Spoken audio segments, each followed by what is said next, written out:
عاملين ايه؟ وحشتوني جدا جدا.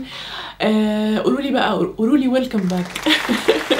عارفه ان انا بجد مقصره معاكم، وكنت غايبه بقالي فتره كبيره عن اليوتيوب، بس والله كنت شغاله على حاجه هتحبوها جدا جدا الفتره اللي جايه، ومجهزه لكم مفاجاه كبيره قوي قوي قوي هعلن عنها ان شاء الله الشهر اللي جاي. ف يعني stay tuned بقى. وبجد وحشتوني قوي والله العظيم، وانا بحط كده الكاميرا عشان اصور حاسه اللي هو انتوا وحشتوني قوي، وحشني ان انا اتكلم معاكم كده، وحشني قوي تصوير اليوتيوب عامه. فيا رب تكونوا بخير، ويا رب تكونوا في احسن حال. طمنوني كده عليكم، واكتبوا لي في الكومنتس كده ويلكم باك، وعايزه ترحيب شديد كبير. وعايزه اقول لكم بقى فيديو النهارده من الفيديوز اللي انتوا بتحبوها جدا جدا جدا، تطلبوها مني على طول. النهارده هنعمل مع بعض انبوكسنج لمشتريات العيد من شي ان، العيد الاضحى، كل سنه وانتم طيبين، العيد قرب وكده. فالنهارده جبت حاجات لبس هنعمل لها ستايلنج مع بعض، وكمان مشتريات للبيت هوم ديكوريشن.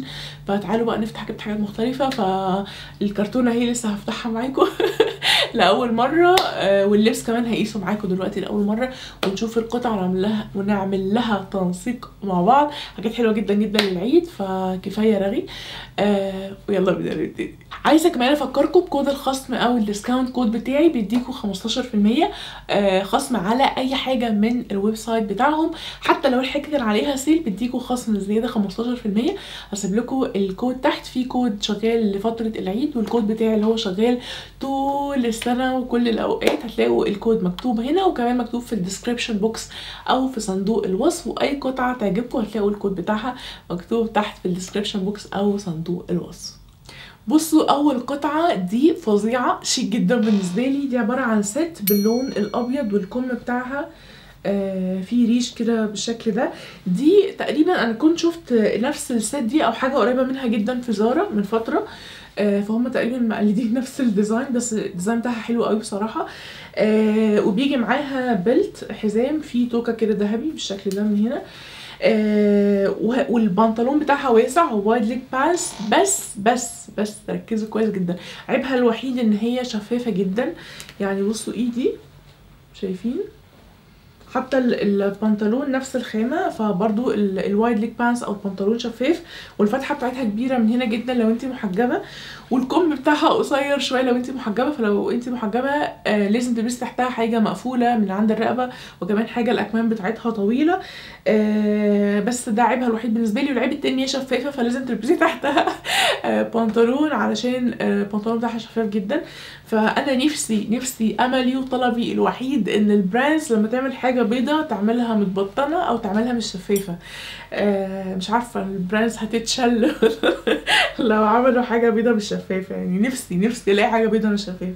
بس هي اوفرول شيك جدا جدا جدا، يتحضر بيها كاتب كتاب ايفانس، مهمه بالليل، ديت بالليل على هيلز، هتبقى تحفه بصراحه. بس زي ما قلت لكم كده لازم تلبس تحتها حاجه لان هي شفافه. القطعه اللي بعد كده بقى دي بالنسبه لي بصراحه يعني من احلى الحاجات اللي انا جبتها عامه في حياتي من شي ان، مش في الاوردر ده بس. دي عباره عن ست وايد ليج بانس ودروب شولدر شيرت باللون البيج. هو مش بيج قوي، هو بيج جاي سنه على لون سيموني كده. اوكي، بصوا الفابريكس بتاعتها عامله ازاي. الفابريكس بتاعتها حلوه جدا، هي بولستر بس خامتها بارده على الجسم. والبنطلون بتاعها برضو جميل قوي. عجباني ان هي مش شفافه، فحلوه جدا، ولونها كده عملي، تتلبس بقى على سنيكرز بيضه، على شنطه كروس كده الصبح في المشاوير السريعه، على هيلز وحاجه واكسسوارز شيك كده بالليل. جبت الفستان ده باللون الزيتي، بصراحه لونه حلو جدا. عارفين اللي هو الرويال جرين الغامق، يعني لون كده حلو قوي بصراحه. انا بحب قوي قوي قوي اللون ده. وزي ما انتم شايفين الكم بتاعه بيكون بافي شولدرز كده شويه من هنا، وبيجي باستك من الاكمام، وبسوسته من ورا. اوكي، ومن قدام بقى عجبني فيه ان هو الحزام بتاعه طويل شويه. هو طبعا ده مش باين في الصوره في الموديل، الحزام بتاعه طويل شويه فين الحذاء؟ اهو بيجي كده، وبعد ما تلبسوه بتربطوه كروس على الوسط علشان يدي شكل حلو. ممكن تعملوا الرابطه لقدام او تعملوها لورا على حسب انتوا حابين شكل الفستان يكون عامل ازاي. جبت كمان الست السودا دي. بصوا بقى، دي خامتها حلوه جدا جدا. خامتها طريه، وهي يعني خامتها قطن وطريه، وفيها كده شايفين فيها لاينز كده من هنا بالشكل ده. عارفين طالع موضه قوي الستايل بتاع اللي هو الاوفر سايز تشيرتس، اللي هو اللي بيكون دروب شولدر شويه، الشتات اللي هي الاوفر سايز. فهي بصراحه حلوه جدا جدا، والستايل بتاعها عامل زي براند ذا جيفينج موفمنت لو انتوا عارفينهم.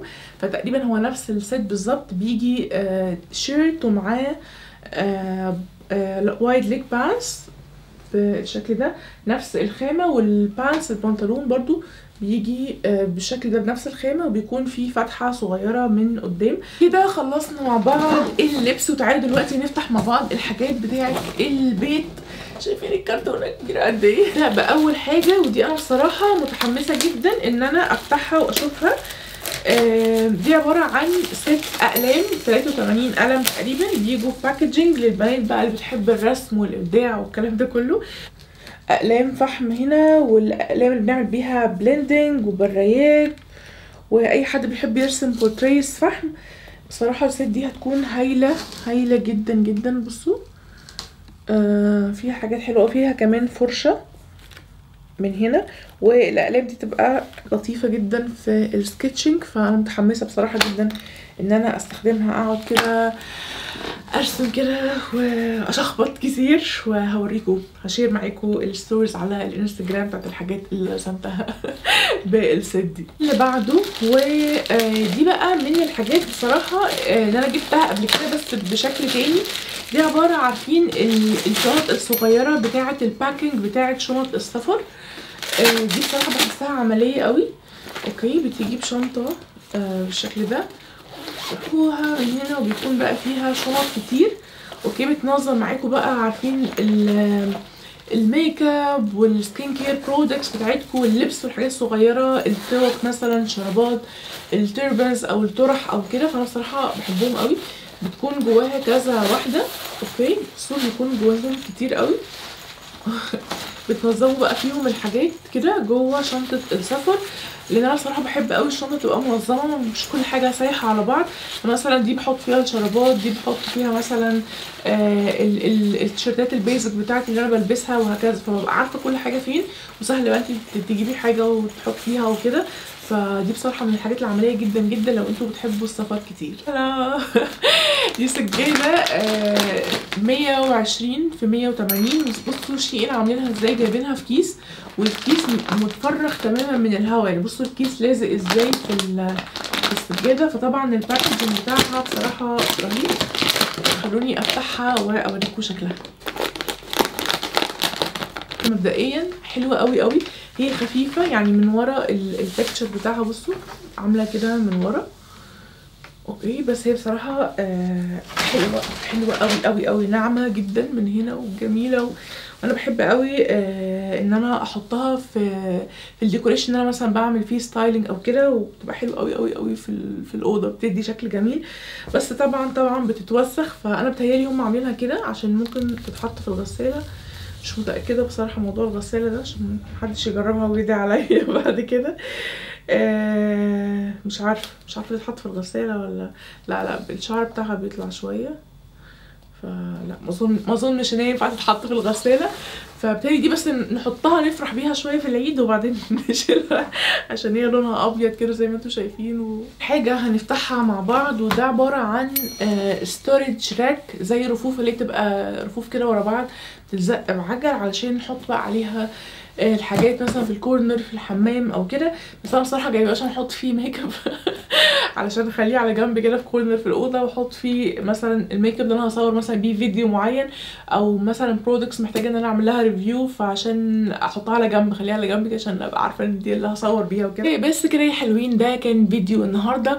ومش عارفه انتوا واخدين بالكم ولا لا، السجاده البيضاء وانا بفتحها وقعت عليا كمية شعر. عارفين احساس ان حد يبقى عنده قطة مثلا، فالقطة بتوقع عليه شعر كتير، فالتيشيرت بتاعي كله شعر ابيض من السجادة.